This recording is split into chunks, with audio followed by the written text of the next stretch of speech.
jam. Welcome to Chilltime. I'm Jose. I'm your host for today. We've got a lot of stuff in for you today. We've got a lot of, we've got 2 weeks trying to bundle it in to one probably 30-minute or an hour, maybe more actually, maybe more of a podcast today. And first off, we're going to talk about, well, there's a lot of things that have happened. The Furia and MIBR drama being the first one. Then there's the Stralis drama as well. And what else? What have we got? We've got the Stralis drama. We also got the we got the Fireleague and Zen drama because I didn't go over it at all. And last but not least, I think that's all the things today. We actually got a discussion about the DDoS thing, about Furia being DDoS during their game today against Team Liquid.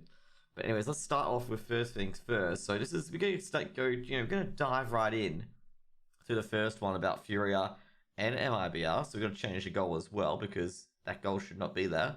But we're going to change it quickly to 0. But it's been a crazy world. It's been a crazy world. So MAR claimed their first series wins ever over Furia, winning 2-0. And this was very, very, very controversial. So in the first map of Inferno, just in case you guys are wondering, the first map of Inferno, basically MIBR, gone to the upper finals. They took down Furia. And essentially what would happen here was this. So basically what happened is that the same technical issues that affected the first half came to a head. Furia found an opening pick round 25, but issues with the server, I'll highlight with you guys here. Issues with the server found that Fur and Fallen, that's the CEO, talking to Twitter, announced that it had chosen to replay the round. So basically what happened was that the server had been acting up and that players were randomly lagging, and Fallen was, I think it was Fur was randomly Fallen was randomly lagging, and Fur put not live, meaning to replay the round. And Furia elected to replay the round, and this is where the first dramas come out of the way here, because the players made the decision to replay the round, not the tournament organizers or the administrators. Okay, like it shouldn't be the players to make the decisions. It should always be the administrator, to act within the rule book. Otherwise, what's the point of having a rule book if you're not going to enforce it, or you're going to let the players decide? In circumstances where, it's probably not good for an admin or referee to step in, have a gentleman set of rules, yeah, sure. But, critical things like that, such as a round being replayed and stuff like that, you may want to, consult the rulebook to even, see if a round can be replayed in the first place, and to see if it's a resettable event where you do have to replay the round. Now, this one will probably be the right call, being that the fact that I think there was no damage being done when not live was called out, and that Fallen screen had essentially frozen before any damage was done. So, in other words, it was probably one of those things where you had to reset the round. The big issue that people have spotted is that the fact that the administrators didn't make the decision. And, I definitely agree with them. Like, the administrators, you guys are going to be running the tournament and make sure the teams abide by it as well. And there's been a few instances as well, like where they're talking about, administrators not being strong enough and being too much of a fans of the players rather than, actually running the tournament. Because I was, looking for discussion on their area. And what I feel with administrators as well, they're going to have to do, the hard decisions. They're going to be hard and with the rule book, essentially. And they can't really be fans of the teams. From what I heard, some of the administrators are just massive fans of the players and will probably do whatever they say, which is come on, man. You're running a tournament, not the players. The players, of course, they're not there. They're there to play. But you're running a tournament at the end of the day. And there's been a lot of cases previously as well where teams have threatened to pull out if they don't get their way. And what I'm going to say is that, you guys got to stick to your guns and let them pull out. If they're going to pull out over that, you can just basically announce, oh yeah, they pulled out because they wouldn't obey my rules. Pretty much it. The rules have been set in stone since the start. And you can use that to your advantage rather than being oh yeah, we give up, you can do whatever you want. That sort of thing. It's you got to be a lot stronger than as a tournament organizer. Otherwise, the player's just going to run all over you, to be honest. And you don't want that to happen where the rule book is just there for show. It's a novelty item, never actually used. You don't want the tag of rule book never actually used on it. And it's going to become eventually a joke. And it's going to become a point where a rule is broken, but players don't abide by the rule book, basically. And the team that tries to assert it, it's oh no, we did it before, so it's fine. And that kind of thing as well, which is pretty silly. Come on, guys, we got to be better than that. Anyways, we're talking about the highlights. So basically what happened was that the CEO of Furia was called in, basically to talk to MIBR. If you guys don't know, Furia and MIBR are pretty close friends. So basically on Reddit, they talk about the translation. So firstly, he says Fury didn't lose because of the rollback. He said they made a lot of mistakes and MIBR played better. So if you guys don't know, there's been a lot of fighting going on between the Brazilian fans of Furia and Made in Brazil, which is MIBR. And they've been saying, just because they rolled back the round, that means, Furia lost purely because of it. So then they go, before going to yesterday's match, he talks about it or played against each other in BO1, which they did. And that the servers that they played was meant to be the Dallas server, got the Denver server, which they had a disadvantage. And the Dallas servers, were available afterwards, but it was already a bit too late, as you can see here. Like before the game started, MIBR manager having some connection issues with the server, but they tested the Dallas server to play on. MIBR calls reports because they are lagging and asks Fury if they have any lag, which should reply no. So they wait a little longer until it goes back to normal. So basically, none of that is abnormal, happens in many tournaments. So the game goes on. So at a crucial point, which is 12-12, Art basically buys an AWP and peeks and takes down Fur, basically. And you can see here as well, like he notices that Fallen is close to CT spawn with half his arm showing, meaning that Fallen's lagged out. So if you guys can see here, he talks about, when they killed Fur, and Taco had typed 124, that not live, and basically what happens is that Guerrero, which is the CEO of Furia, tells the Furia players to keep playing around, as is, and then basically KNG, which is their player in MIBR, Vito, talks to Guerrero, tells team not to engage, don't answer anything, don't go into arguments because it needs to be resolved between me, MIBR manager, and the Blast admin, and that he was just following Tio's orientation. So in other words, KNG was saying that the players shouldn't really mention anything. And good evening as well, BRB, so good evening as well. Hope you're having a great day, my dude. So Guerrero says, keeping his players from arguing is his way of protecting them from, tilting or whatever, I guess. Then Discord, one of the MI players says one of the players froze for 10 seconds. They had a video of it. The admin says it's going to go back to 12-12. Guerrero is fine with it, which is the Fury manager, so both is fine with it. But Art tells him that when he killed Fur was playing. So Art, one of the players, I saw him, he saw me. And after I saw Fallen, he ran away. So in that perception, Fur was live there and somebody froze somewhere else on the map.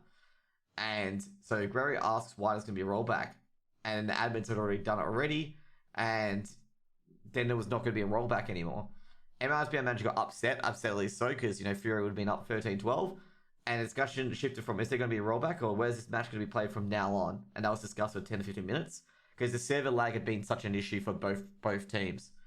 And then the teams agree, players agreed at Discord chat to admins. It's now both teams want to roll it back. And also that, Fallen's lag was too severe. So basically Fallen posted a photo of him lagging to Twitter. And that's when they saw it for the first time. And that Fallen's lag was extremely serious. Basically, Fallen is the in-game leader for MIBR, just in case you're wondering. So basically, it goes through here. Basically, it talks about Furia, MIBR, how they got upset, how the thing could have been solved better, and basically, essentially predicts the whole situation. Index one will have no say in fair play. The admin's going to have the first and final word. And if the match had been like that, there would have been no rollback, but Gray decided to allow for the next round to be reset, even though the rules were on his side. So in other words, what they're going to think they're going to do is probably, deliberately, hand over weapons to MIBR and probably die over.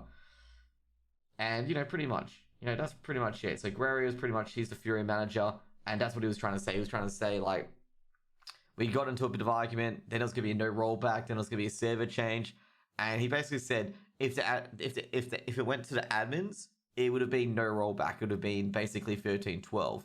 And that's when the admin's going to be really, really strict here, because the players decided what was going to happen, whether it could be a rollback or not.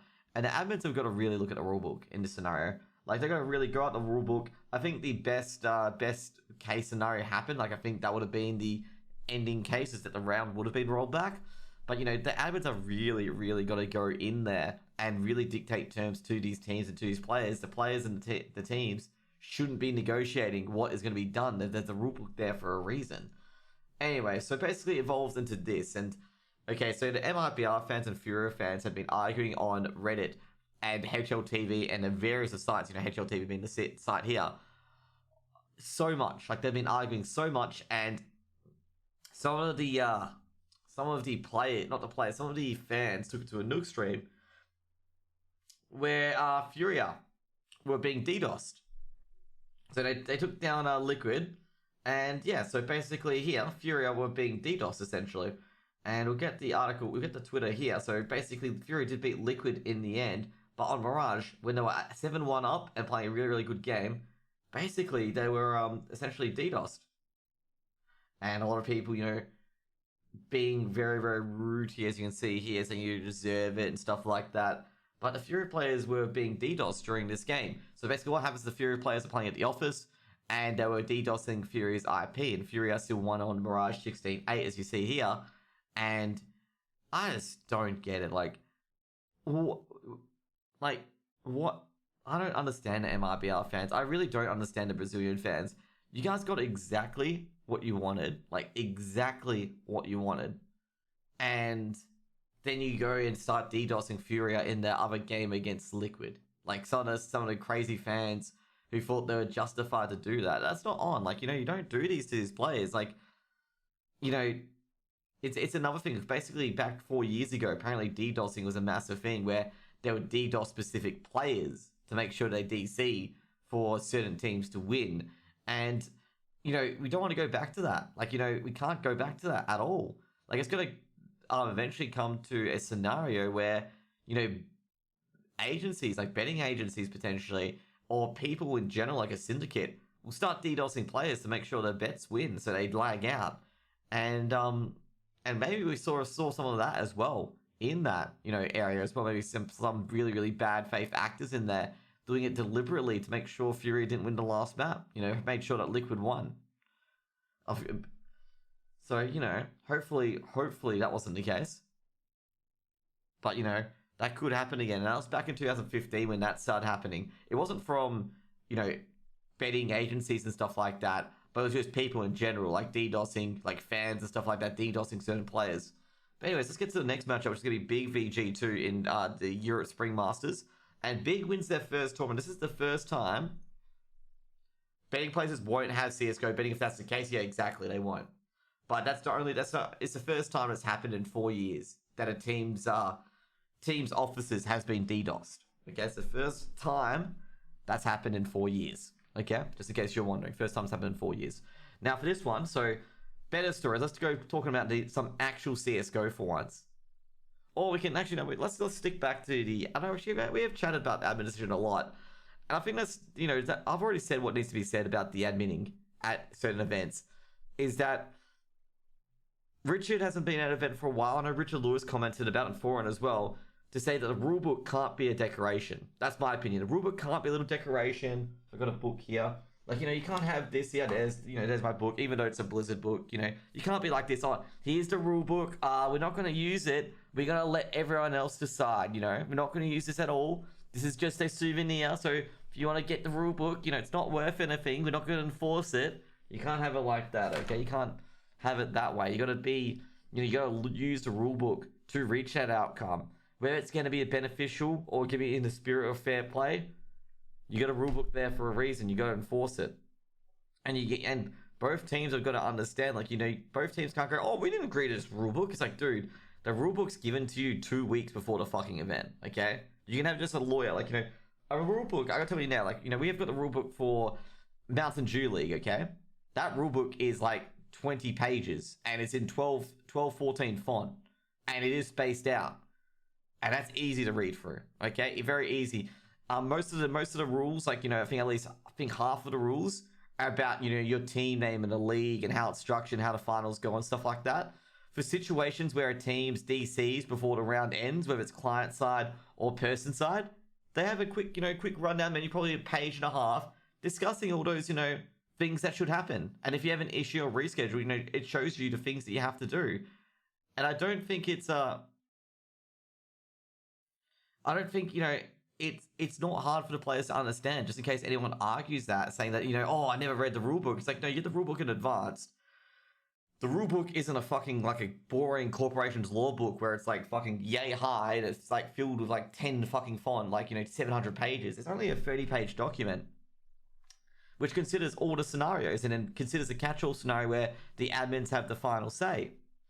And I think admins going to be a lot more powerful as well in how they enforce the rulebook, because I know some of the admins are big fans of the players themselves, and they've got to get over that. Like, you can't be a fan of a player and let them bend the rules. But if there's a player that you're not a fan of, and then apply the rules differently to them, that's like obviously a double standard, and that's what a lot of people get pissed off about, is the double standard, or the perception of a double standard that could potentially happen. And they really, really, really need to look at it and step up and fix it up. Like, make sure that the admins are doing their jobs, that sort of thing. And, they need a strong figure that won't bend to these players. They are respected themselves. And what's going to happen is that eventually, of course, like, one of the players, like, even though I may say it sounds easy, of course, it's easy to enforce the rules. But what happens is, let's just say a player like Get Right, even though Get Right's probably the nicest guy in the scene, is just the first name comes to my head, okay? Let's just say Get Right, one of the rules doesn't go his way, he gets really, really angry, which is unlike Get Right, and he goes to Twitter, he's like, oh, this admin was mean to me, and basically inadvertently like started a witch hunt, okay? On the admin, saying it was unfair, like, I'm the victim here, blah, blah, blah. And the admin gets a lot of hate tweets. He gets harassed, he gets annoyed, he gets spammed, he gets death threats, maybe gets doxxed. I can understand if an admin doesn't want to do that, because it's like the cop situation I explained earlier. Sometimes it is a very, very thankless job of what you're doing, and if you have the perception of doing anything wrong from a player or a big actor, let's say a big Twitter, user, you're gonna have the DMs where you're gonna say, I'm gonna kill your entire family. Oh, I hope you kill yourself and stuff like that. It's very, very vulgar and disgusting shit. Like, even the current players get it now from bettors when their bets don't go their way, where literally, I think it was Config, had a fucking DM of a guy just hoping that his life turns to shit and he's a fuckwit and stuff like that. And Config just responded, LeMayo, how much? Because, that's what would happen potentially as well, because you got fans like that who are just fucking mental, like completely crazy. And I can understand that admin may not do that, but at the same time, you have to do that. That's what you're hired to do. You're hired to make sure that the tournament runs smoothly, and that the rulebook isn't just a doorstop, okay? The rulebook here, not a doorstop. That's your job, okay? That's my opinion about it, Make sure it's not, you got to enforce the rules. Maybe if it's not in the spirit of the game, maybe, maybe when you look at it, if there's no specific rule for it, try your best in the spirit of the game, okay? If there is a rule about it, then enforce that rule, okay? If there isn't, then you got the leeway, and then you add it in for the next version of the rulebook. Like, everything's not going to be in this rulebook, okay? Obviously, like, not everything's going to be in this rulebook. You're not going to have every single situation planned out. Sometimes you're going to have to do it on the fly. But for most times, if it's in the rulebook, you enforce it, okay? And yeah, now let's talk about some CSGO, okay? We've already got our one discussion subject out the way. So let's talk about the DreamHack Masters. And don't worry, okay? It's not the blast. There was no drama here. But I've got to say, congratulations to Big. And if you guys are just wondering, Big won DreamHack Open in Leipzig to get this DreamHack Masters spot. And then they win DreamHack Masters. And that's a massive achievement. I was going to say big achievement, but I've used that pun to death so many times. So every time I'm thinking of big, I have to be like, massive, gigantic. Do not mention the word big, okay? And just in case you're wondering, big is an acronym for Berlin International Gaming, okay? They're not actually called big, okay? It's an acronym. But anyways, Big came back from a 2-0 deficit to take down G2, winning 3-2. And basically Tabsen, Siriusin, especially Siriusin as well. Siriusin literally, basically when G2 was so close to winning it on the third map to win the tournament, like, Siriusin just boss moded it up on Nuke. Like, absolutely grinded it out. And also in Mirage as well to save the game, I'm going to say here. But look at that. Siriusin plus 33. That's quite a performance, And there's also Tabsen, Tizian, and Zantares. And, Zantares didn't have a great tournament. Tabsen had a pretty decent tournament. But Siriusin was the main guy to watch out for. I've got to say, I've got to feel sorry for G2. Because this is the second time that G2 have gotten so close, yet so far, and they don't win a tournament. Now on the NA side, that is the wrong tournament. On the NA side, Furia, this is a different game. Just in case you guys are wondering, this is not the Blast one. This is for DreamHack North America. But, Furia easily disposed of Liquid, and they won 3-0. So it was a quick 3-0 as well, 16-12, 16-5.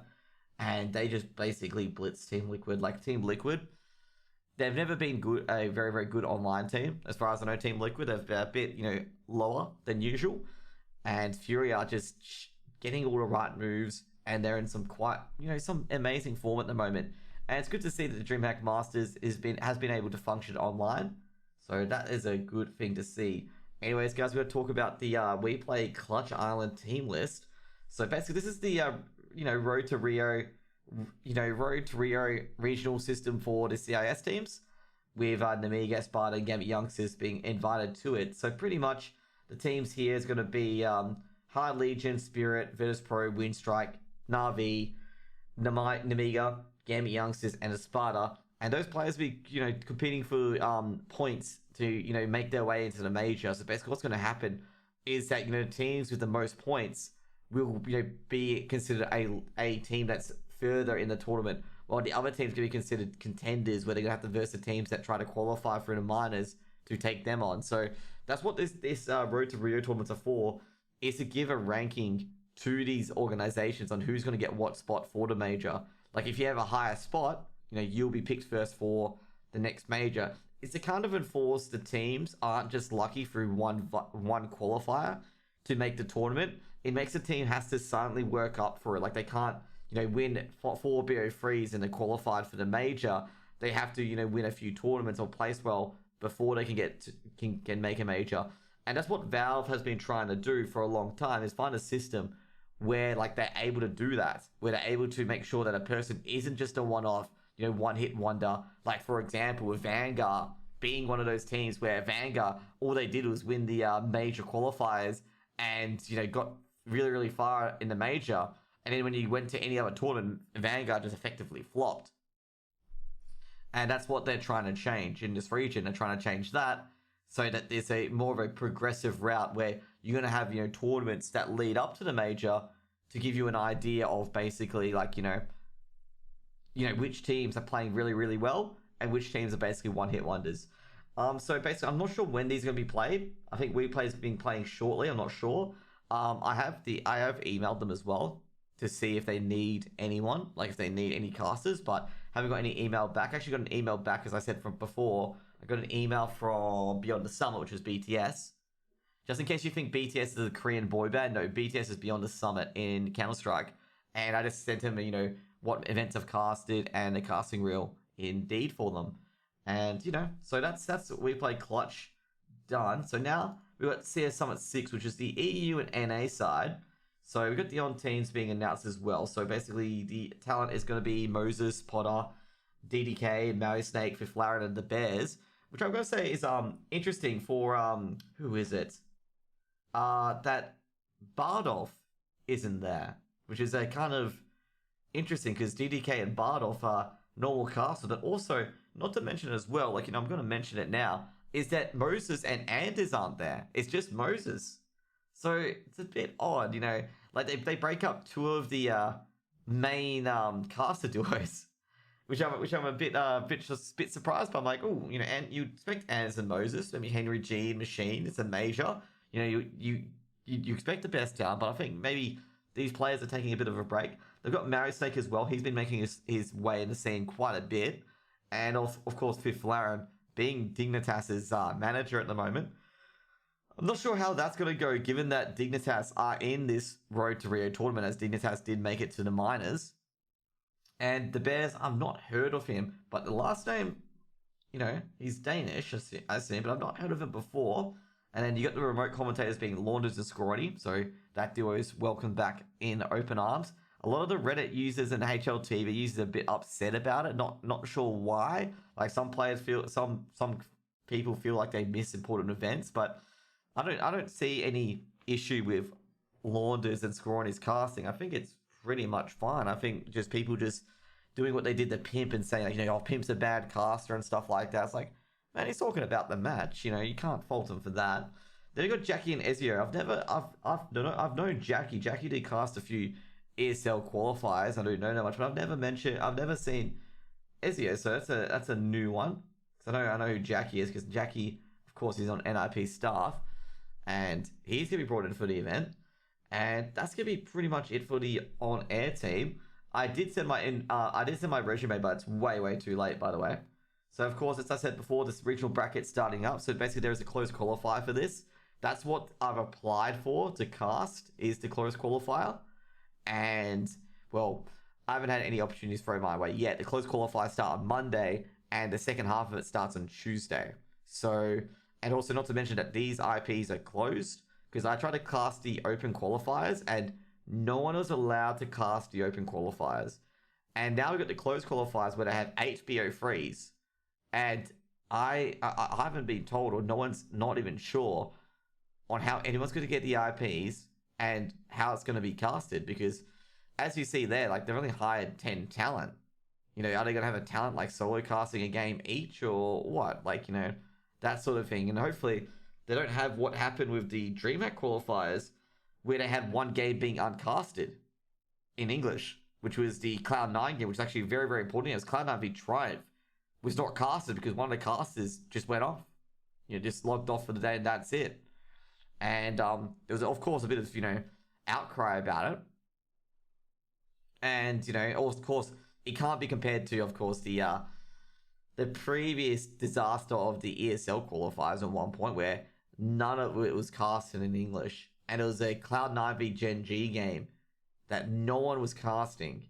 And a lot of people were angry. Like, a lot of people were angry because there was these major qualifiers and no one was casting it. And rightfully so, you know, that's definitely rightfully so. When you've got all these good games that, you know, anyone could cast, like, the thing is, like, you know, when that was going on, when no one was casting it, I was available to cast. Like, a whole bunch of casters were available to cast.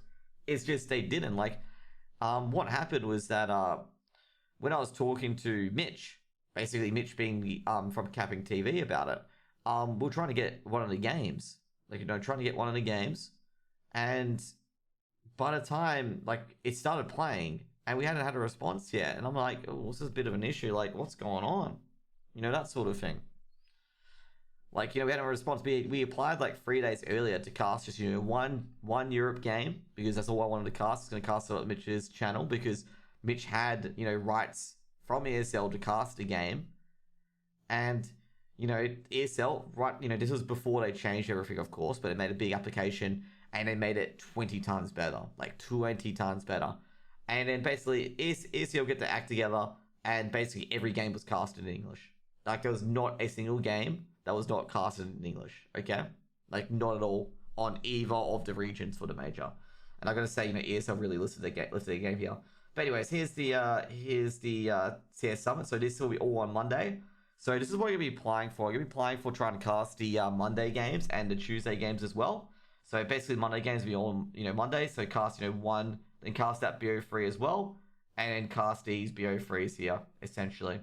So that's what I want to do. Now we'll cast, you know, all 4 of these BO3s, hopefully, but I don't think it's going to happen. Like, I think for these ones here, for this one, I might be able to get a game, depending, and this one I might get a game, and the main fact of where I could get a game would be definitely here. Like, I'm not expecting, like, what I'm expecting Nordavind to be able to cast their game against Fnatic. I'm expecting Endpoint to be able to cast for the Heroic match. I'm not sure about the other games and the casters they're going to have. Like, you know, I don't mind if I'm casting, you know, let's say, for example, Big v Harvu, for example, in English, or OG v Sprout and stuff like that. Imor cannot walking on MM, dude. I miss that guy, actually. Talking about Imor, I miss him so much. I don't know why he's not playing in the MDL anymore for men's. He was such a great player. Such a great player, I've got to say. Like, he just was so aggressive. He just had so much knowledge, and he was just, like, such a good, you know, aim. He can win a few aim duels. And he was just an amazing flanker as well. Like, you know, you could flank just like that, get 2 or 3 kills on the flank, and just change around altogether. Now, that's going to be it for the things. We get also a few things as well. Is that Apex confirmed that they signed Dennis. And last but not least, that Aves confirmed that Wiley was added to the roster, and Mixwell leaves CSGO. And the last one is that, you know, that the Giants are going to acquire the Copenhagen Flames, their CSGO roster. And it was probably about time, to be honest. Like, I don't think the Flames wanted to have the reputation that they were basically the Danish feeder team, which they were. And I don't think they had the muscle to really fend off a lot of these teams who were just basically pilfering their talent. So next up, we're going to go to what not to do with player issues, okay? So we're going to go back to the Godsent article.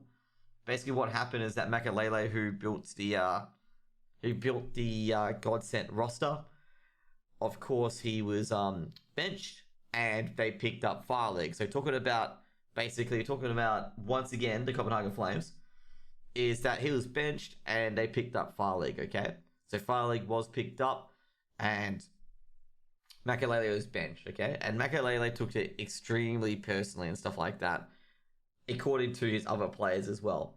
And that, he feels pretty angry, feels pretty upset. It feels like, he created a team, therefore it should be his team. And what's going to happen here is, that's not going to be the case ever. If you're not performing, you're going to get replaced 100%. Hunden even sort of signs as well. Hunden didn't perform very well at all, with his aim and stuff like that towards the end of his time in Mad Lions. And he put up his hand and said, maybe I'm not good enough, maybe you should get someone else. And that's when Mad Lions picked up Exilian from the Copenhagen Flames. They need someone who can frag out and have put a few frags on the board. Even though Hunden is a great in-game leader, you can put those abilities elsewhere, such as, being the general manager or being the coach. And now, of course, Hunden being the coach of Heroic, of course. And so pretty much is that, basically Makalele, he felt like he was being put in a chamber of constant criticism, and he felt it got personal, pretty much. And then you're going to see that Zen, one of his teammates, started talking as well. So Zen was basically on an interview with him, and they talked about Makalele, and what is his difference. They talked about why they replaced Makalele is that Fire League's a far better AWPer, even though they're called Fairy League, he's called Fire League, and that Fire League's way more mobile. And for example, smokes you out a nuke, Makalele would normally just stay outside and stare at smokes, while Fire League would instantly rotate ramp tilt and ramp play to go lower secret. You see, Fire League controls the players by rotating around the map and taking space for his team. And then they talk about the whole story about Makalele being kicked, and they say Zen got a message from the coaches, and they wanted to pick up Fire League from the Copenhagen Flames, and they basically, Zen was told that he's going to replace Makalele, and that Zen said the team tried to help Makalele in this game, but they tried to make things very comfortable for him. They definitely didn't want him to throw him out instantly, but when they got the chance to get Fire League, they obviously wanted to talk about it with the team. They spoke positives and negatives and came to the conclusion that Fire League would be a better choice. Zen uses Fire League stats in Road of Rio, for example. Fire League had something like 105 KD difference in the same group as Makalele, who had something like negative 30. They talked about how hard it was. The decision was pretty hard for Makalele. After the decision, we had some threatening that it's not going to end here. He took it very personal. We didn't change because of the personalities or anything like that. It's a change purely because of the performance inside the game. So basically, Makalele got really, really angry and upset, and then he started to get a bit personal. And the main reason I want to highlight here as well is when you get kicked, as I go put the MDL ladder here, when you get kicked from a team, it's most likely going to be either personality clashes or performance issues. And the fact that Makalele said stuff to Zen, because Zen's been the most vocal about it, that that's not going to be the end, that he's going to be harassing them or something like that. I don't think he is, Makalele. But, basically took it very, very personally. And Makalele did make a YouTube vid about it. And I think he did talk about his ex-teammates quite a bit. And hopefully it was good. But, this is what doesn't need to happen, is where ex-teammates basically rat each other out on, how bad they were to deal with. Because Zen made a tweet longer later, which literally has, 4 pages of him ragging on fucking Makalele on, how Makalele's performance wasn't up to par. They even had a thing called a Makalele call, where, he calls someone at a certain area, and they're not there, basically. It's like a, boy who cried wolf kind of call. And they called it the Lele call. In other words, they couldn't actually trust Makalele with being able to know where a certain person is, because every time that it could be the wrong information for Makalele. He wasn't consistent. And I'm sitting there going, okay, maybe that's why he got booted. It's a performance issue. And he took it as a personal issue rather than a performance issue. Dude, you're not performing. That's what happens. If you have a nickname inside a team where you don't provide accurate information, it's a bit of banter and a bit of, hee ha ha. But, in the big games, you need to be able to make sure that sticks. You need to be able to make sure that you can communicate to your team. Otherwise, you're going to get kicked eventually. And, reading, into that, what Zen said and what Makalele said, like Makalele admits he didn't perform very well. I'm just sitting there going like, dude, like, this is why you were kicked.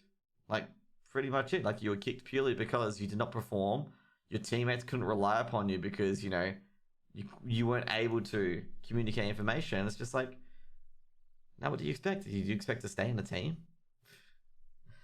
I wouldn't. Like, I wouldn't expect to stay in the team if I couldn't communicate information, unless I'm like pulling like plus 100 KDR and controlling the game. Like, if you can't communicate the right information, you're not only letting your own KDR down, you're letting the team's KDR down in general. But anyways, guys, we're going to talk about the Mountain Dew League for EU.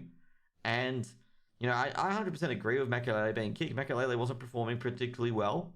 And picking up Fireleague, Fireleague's obviously a way better player than Makalele. Like, Makalele's on his end of his career, and Fireleague's just basically starting. And Fireleague's, like I said now, Fireleague is a much better player than Makalele, unfortunately. Like, Fireleague was the star player for the Copenhagen Flames. Definitely a main reason why the Flames got so far. Well, they didn't win a game in Flashpoint, but they got to Flashpoint basically purely because of Fireleague and Tezes.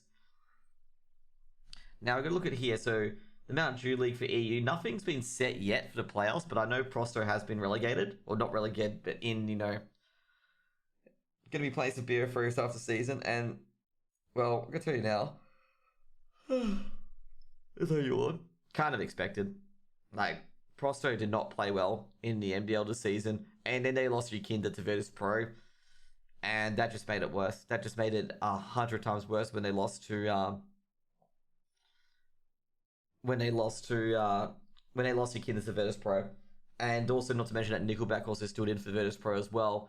And I'm getting a bit worried about Prosto surviving as a team and potentially surviving as an org as well, because, you know, when you have your in-game leader and one of your best players going to Virtus Pro, I think it's an inevitability that Prosto could be a feeder team for the CIS region, and they really need to define themselves. Are they going to be a feeder team, or will they be one of these CIS teams that are able to get into the ESL Pro League?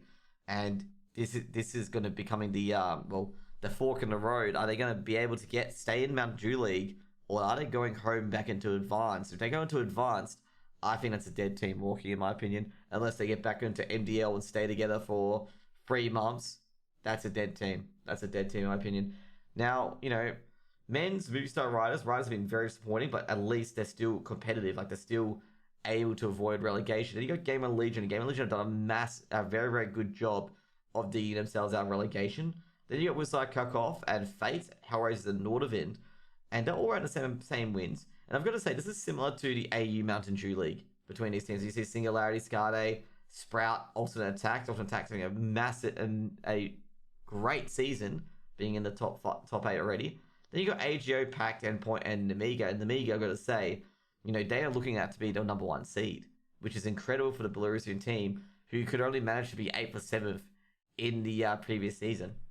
So we go to the matches that were played, which is going to be week 7, and the biggest upset, of course, was Gamer Legion taking down Sprout, and I believe that was on Train, and that's a map that Gamer Legion is not very good at, and they're able to pull a result like that. Not to mention that Gamer Legion started to win a few games here, as you see here.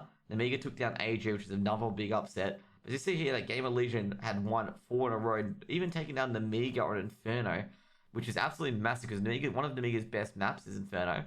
The Riders won a few games and lost a few games, and Gamer Legion, they won, I think it was 5 in a row, even being packed on Overpass, with that 1v2 clutch from Error. But however, Fate stopped the craziness, stopped the streak, and, well, looking good so far. Now, overall, I'm going to say, you know, basically the playoff spots are being made up. Prosto, pretty much after losing to Gamer Legion and Alternate Attacks, and they beat Mans but lost to Scar. They pretty much sealed their fate. Now, the games yesterday, you know, AGO were way too dominant. Pack took down Riders. Big hit here for Endpoint, taking down Nordavind. Singularity took down Luzo Krakow. Hellraisers, in another upset as well, taking down Sprout, but Sprout bounced back later. And then Fate took down, and then Scarlet took down Fate. And they're really kind of a strange fashion towards the end, as somehow Scarlet were able to win on a force buy, which they really should have won on. That last but not least, AGO, who are losing to Skade, who are losing to Singularity for a long time, able to win it. And then Singularity taking down Endpoint. And lastly, Singularity taking the Movistar Riders in a crazy overtime on Overpass, took down Skade. And we got one more game tonight, which is going to be between Skade and Alternate Attacks, which I'll be casting, just in case you guys are wondering. And then we got to go to the AU MDL scene. And as you guys see here, we got some confirmations already. We have Order confirmed to be the #1 seed, as the 2 games they have left are the 2 games that are forfeits. And then we got the Chiefs and Avant being 2 and 3. And you got Rooster and Ground Zero Gaming, who they mentioned they may not make the playoffs, but they've made the playoffs already. Rooster and Ground Zero, with Rooster having the tiebreak over Ground Zero. And I'm gonna say, like, they're stuck in 4th and 5th, and they can't go above it, so that's gonna be the first round of playoffs. Then you got Bance and 6, even though it says Truckers. Bance have it, G'day Fox, and then they have Team Skyfire as well holding this spot. And I'm gonna say now, Team Skyfire is not gonna hold this spot. Like, I reckon they're gonna get beaten.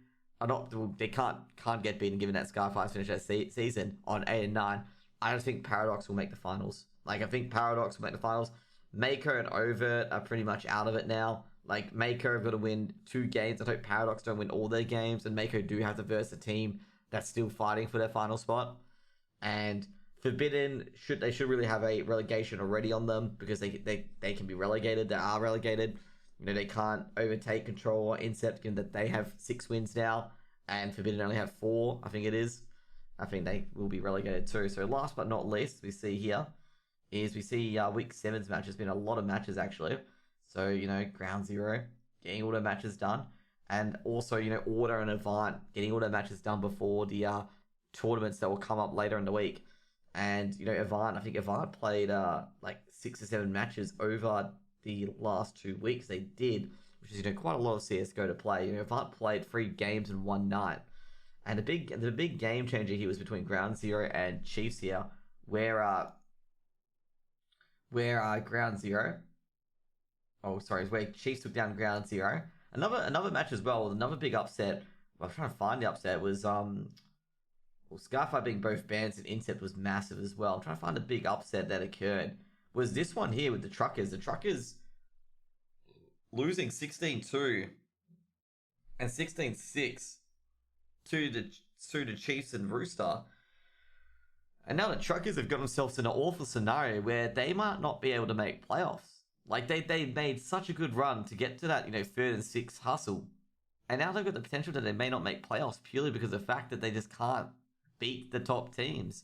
And they can't. They lost to Rooster, they lost to Chiefs, and, well, of course they can't get second. They can't get 4th or 5th now. You know, that the highest they can finish is 6. And I was misclick and placed Komodo Country NZ, and now it's fixed. Komodo Country, what do you mean? Komodo's from Eastern States, isn't he? It's definitely not from New Zealand. If he's from New Zealand, I don't think he'll be able to cast any AU games, to be honest. It'll be too late for him. But anyways. So last but not least is going to be the American MDL. And the American MDL has been basically, well, let's just say, it's been tarred with a lot of people not caring, a lot of people pugging teams, and the rumors of match fixing. And overall, like, the lack of orgs as well. It's actually good to see that Under 21 was picked up by Levitate Esports. But as you see here, there's a lot of teams that have not been picked up. At least 8 or 9 teams being pugged. And the New England Whalers, Recon 5, and Chaos will secure their positions. And on the other end, Infinity, Buff Daddy's PayPal team, and Big Frames will be relegated. And, well, all I'm going to say about the NAMDL, at least they're consistent. Mythic really didn't help their campaign. Mythic losing, I think it was 3 out of that. They're losing 4 out of their 5 games. Even though Mythic still has a spot in the playoffs, they were top at one point and just unable to hold their location, unfortunately. And that's what happens. Like, we know, when you play so well at the start, you need to be able to hold that position, especially. I'm one of the workers of Valorant HLTV, or have they got a Valorant HLTV? Did not know that. To be fair though, like, I'm not going to go straight into Valorant, given that what Riot have done previously, like with the series that they're having at the moment, with the Ignition series, and what they might do in the future is just, you know, grab all the IP and be like, okay, you can't use the IP unless, you know, you get a tournament license through us, or the tournament's run by us. And that's why I'm kind of afraid of Valorant. It's like that Riot are able to do that. That Riot will do that, eventually, or may do that. And I don't want to be like, invested heavily in Valorant and basically put CSGO to the side when CSGO does have some opportunities that can come up for me and be like, oh, I've put too much in Valorant. Now, where am I going to go? Like, I've got to study a whole new game and grind up again. And I don't think people will enjoy that.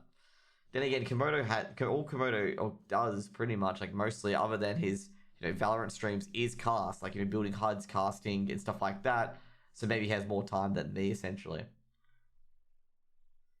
So we add Marvin Komodo like pro player streamer. Jeez. To be fair though, like, I'd say like, Valorant will need like everyone they can get pretty much. Like with the casters and the personalities. Like they got Zerator being a like someone actually talked about this, that most of Valorant's groups for the tournament are more influencers than actual pro players. And I can't agree with him on it, given that, there's Zerator's in there as well. Even though Zerator's a great FPS player, like he's the biggest French streamer. Of course, there's Draken in there as well. There's a lot of big influencers who may not be the greatest players, but they can, they reach a large audience, and that's why they're picked. And that's why people are thinking at the moment that, the esports scene for Valorant's not there yet.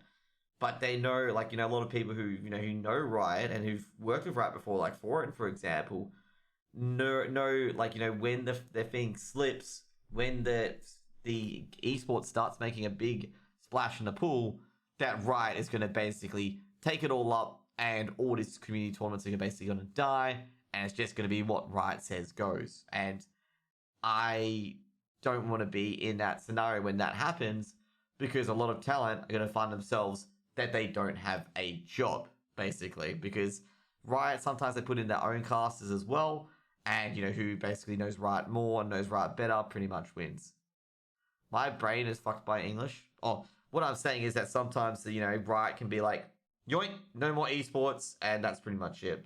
And everyone will be basically a professional Valorant streamer. But anyways, the last point I want to go with, that was just a bit of a diversion talking about Valorant. But the one thing I want to talk about is going to be Astralis. Okay? So Richard Lewis released an article about what's happening behind Astralis. And apparently, they did that to Heroes of the Storm. That was Blizzard. But no, it's just not a surprise it's over. It's a surprise that that there's no community tournaments. Okay? It's different compared to Riot, what Riot does. What Riot do is that at the start, when they had League of Legends, this is according to Foreign and Richard, and a few others, they had a lot of community-based tournaments, okay? Then when League of Legends got popular, like really, really popular, the esports scene, and they saw the TOs making money, Riot were like, no, you don't get any more license. We decide who does what, okay? Like, they basically said that, okay? We decide who does what and who can do the tournaments. It's going to be us who decide, okay? So, there's LCS, LEC, and stuff like that.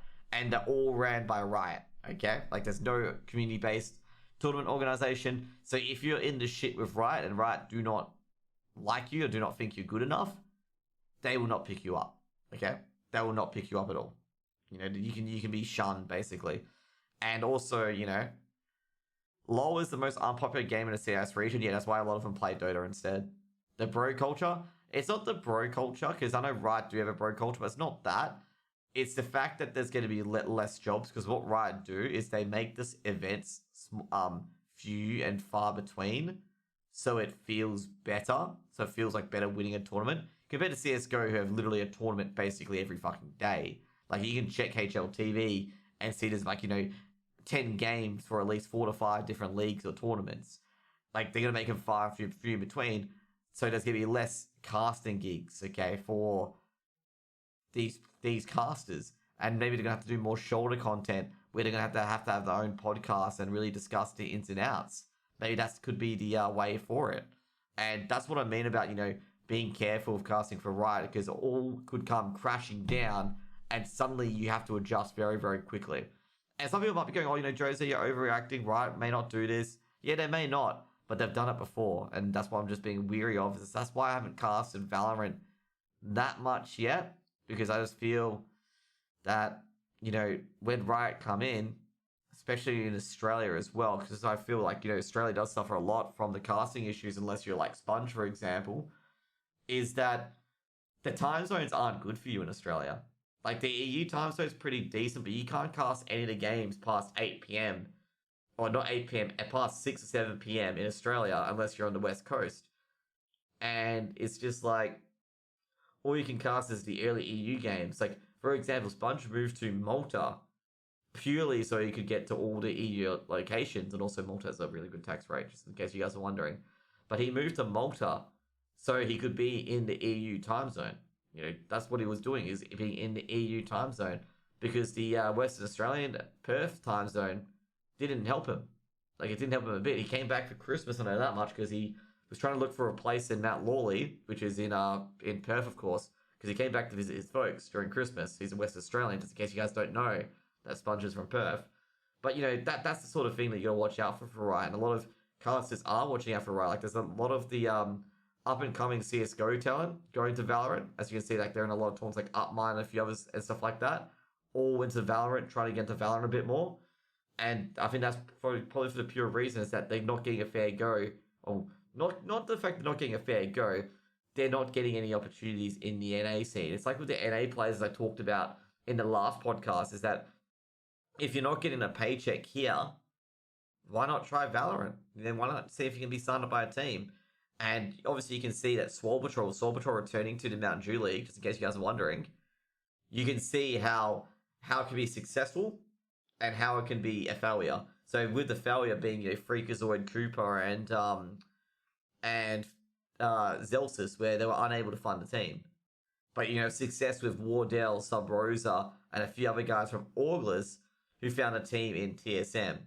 And, I've got my opinions of, the orgs and stuff like that. They're allowed to spend money on what they want. I'm just, asking, how couldn't they invest into a CSGO team? But they would invest a lot of money into a Valorant team. Which is kind of confusing. I wonder if Wardell and a few others do wonder that. They do wonder that exact question. Is like, why couldn't they, basically, I'm going to tell you now, the TSM team is basically the same as the Auglers team. Like, not going to lie, they're basically the same as the Auglers team in CSGO, and Auglers were playing pretty decently, but TSM didn't want to, contract them then, that sort of thing. That's what I'm talking about, is in, why do these big NA orgs don't want to buy into CSGO, for a team that's fairly decent, but now it's Valorant and they want to suddenly buy them. It just doesn't feel right, it just feels a bit okay, like, you got CSGO, a established franchise won't buy a team, but for an unestablished franchise, Valorant, you're gonna buy a team right away. Anyway, so let's get back to the actual story, which is going to be Astralis. So Astralis Group, basically, just in case you guys are wondering, basically goes into why Yugi was picked up and goes into why Snappy was picked up, okay? So basically, they're the flagship team. Astralis has been the team to beat for a very long time, and they were going to put into a break system. So basically, the players have a 25-day break according to their contract, and that it can be varied at any time, basically because of tournaments that are running. So basically, they had a busy tournament schedule up until the end of January, and, they wanted to have a rest, basically. And unfortunately, they were told to go back to training, okay? So they trained, had the contractual obligations, and, it wasn't insignificant. Basically, they wanted to go for a break, and basically Casper Hibbert, which is the manager of Astralis, was basically forced into to train at least 37 to 48 hours per week. So basically equal to a full-time job. So everyone goes, like, CSGO players, hardest practice, all day, all night for a few hours and that's it. No, they do not. 37 to 48 hours. And basically this deliverable was measured strictly. So they would have to, basically play CSGO and do CSGO things and watch, demos and stuff like that for 37 to 40 hours. So, get a picture of them, probably watching a demo here, coach in the background being Zonic, and, they're all watching a demo to see what they can do better and stuff like that in, maybe some games that they won or lost. And basically, so what happened, the first events in 2020 came around, they got no breaks in 2019, and basically they lost to Complexity and Na'Vi, and they finished dead last, okay? Only getting 400 points. And instead of this, the team started to explore options such as taking a holiday. they'd been hit on the road so much last year that they felt this poor performance was a break of not taking a break. And then management was just like, nah, you guys aren't taking a break. And yeah. And it was saying that, it took more because they had a lot of more tournaments, and the players would take some planner strategy to enable the players to take a much needed break. So basically, at the moment, it's been an argument between the players and the management, okay, of Astralis. That basically, Astralis don't want their players taking a break, and the players needing a break. That's the argument from it. And they also entered, contractual obligations with ESL, Pro Series, Blast, and stuff like that, where they have to attend a prearranged number of tournaments. Otherwise, they don't get the revenue share. So that's what management is concerned about, is that making sure that the players do play this roster. And finding a time when a team can take a break without any of those agreements being broken is going to be proving difficult. And basically, the IPO, since the Astralis is now publicly listed on the stock exchange, any little bump would potentially send the stock spiraling. And then basically afterwards, the players would be, said a strategy we put in place so they could take a break and get back to business of playing. So traveling to Katowice, and they lost to Navi. Then basically, the pandemic happened, and there was an empty, of course, stadium because of COVID-19. It was the early times of COVID-19. So yeah, so pretty much it was ESL Pro League, and essentially all these revenue streams that they had took a nosedive purely because of the fact that there was no I almost burped. There were no tournaments going on.